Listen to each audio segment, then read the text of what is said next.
vise de la radio, parcă toate sunt scrise despre tine. Conduc înainte, ajung în trecut, te văd aici, dar nu ești lângă mine.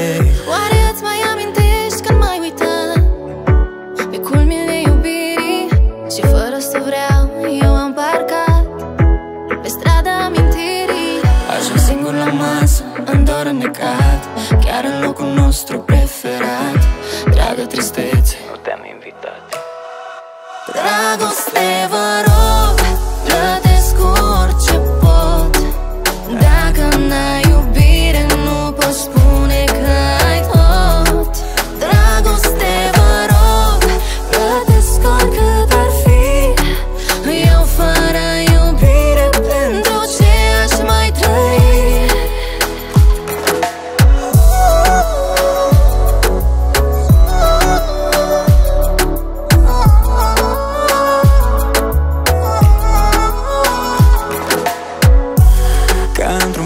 Fără sfârșit, mă simt singur într-o sală plină. Tu ai jucat scenariu nepotrivit când eu credeam că tu ești eroină.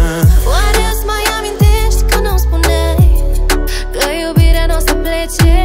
Iar trenul ăsta întârziat prin gara noastră astăzi nu mai trece. Ajung singur acasă, în dor înnecat, chiar în locul nostru preferat. Dragă tristețe, nu te-am invitat. Dragoste,